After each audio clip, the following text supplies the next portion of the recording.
Hey guys, I promised you a video about debating online and the issues related to it, so here it is. One of the common issues that a lot of people have when they begin debating is that they never have really had a debate before. They might have had arguments, but because so many people frown upon discussing politics and religion, the two things that pagans commonly debate about on forums, they don't have the skills necessary to participate in a productive manner in that debate. They immediately begin taking an argumentative stance and confusing a lot of the elements of debate, which I'm going to discuss today. First thing that you need to understand when you begin debating online or in person about religion and or politics is that most people, the majority of people who know how to debate, are not out to get you. They're not necessarily out to prove you wrong and make fun of you. They're not necessarily out to make you look stupid. They're not necessarily out to completely destroy your way of thinking. They're simply presenting their opinions and the facts that as they know them to start a lively discussion, to help people explore their own way of thinking, to open them up to new ways of thinking, and share a bit of knowledge that they have on any given subject. Debates, in theory, should never result in name-calling or hurt feelings. That's not the goal of a debate. Sadly, a lot of debates, as I said, become arguments. When people feel that their closely held beliefs are being under attack by other people, even if they're not necessarily, they become defensive and they start tearing down the person that they feel is attacking them, and it gets ugly. And that should, as I said, never happen in a true debate, if both parties are adept at the debating process. The second thing that we need to cover is the difference between the things that are used in a debate. There are three main things you can use to defend your side in a debate. They hold different weight depending on what they are. The first one is a fact. There are very few facts to be used in a religious debate. And that's because with paganism, you have historical facts as we know them now. As I said, we form a lot of hypotheses based on the hard evidence that we have from archaeology. But a lot of those hypotheses are proved wrong, and until they are absolutely firm, they are not facts.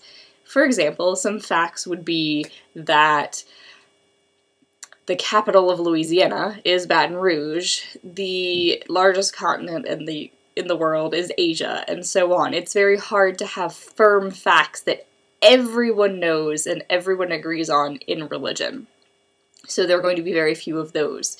Even the things that should be facts tend to be debated enough to cast doubt on them. For example, when Wicca was really founded. And I'm not talking about if it was an ancient religion or not. A lot of people hover between the 30s and 40s for that one. And a lot of people hover around the idea that Gardner founded it first, or if he really was influenced by people before him. So those should be facts, but they're not necessarily.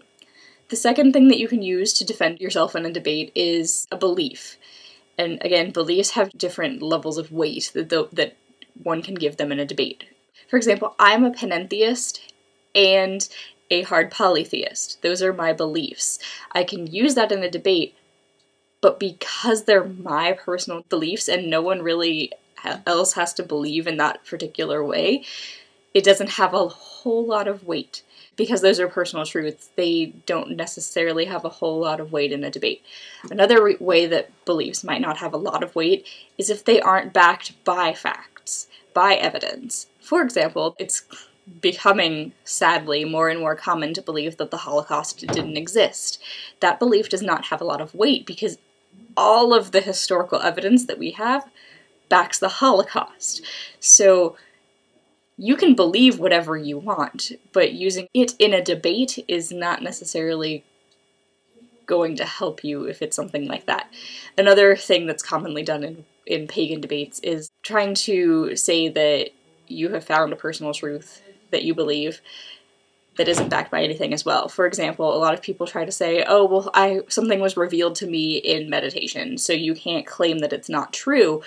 even though nothing else in history or in any mythology backs it up. For example, some people might claim that the Dagda is really an effeminate god, or that the Greek gods are all completely heterosexual, or that the Morrigan and Hecate are not really these dark goddesses, but they're really all-loving mother goddesses that want to welcome everyone to worship them and have no real darkness to them at all. It's all just a misconception.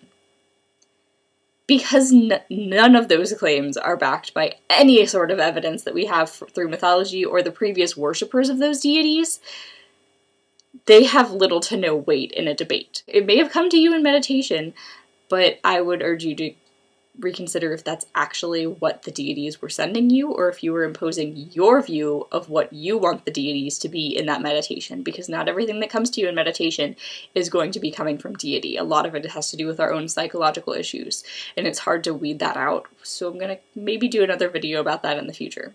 It's also important to kind of rank your beliefs in order of importance in a debate. For example, my belief in panentheism and in hard polytheism is obviously much nearer and dearer to my heart than my belief that Liam Neeson and Robin Williams are two of the greatest actors that have ever lived. So you kind of have to figure that out as well.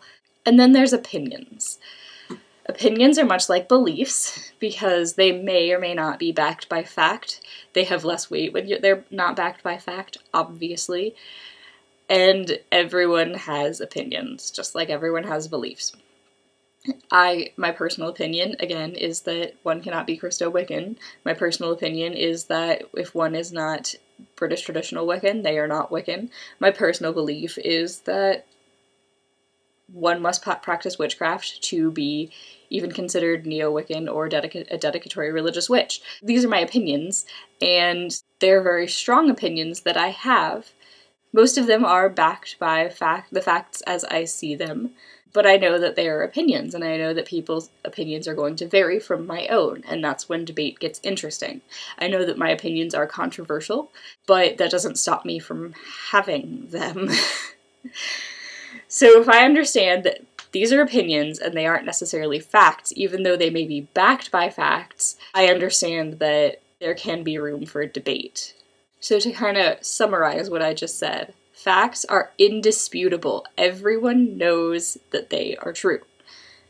Beliefs are strong opinions that one has that may or may not be backed by fact.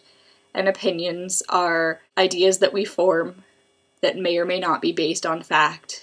And beliefs and opinions are both open to debate. Facts are not necessarily as open to debate. You can try to debate them, but because they are indisputable, you'll fail.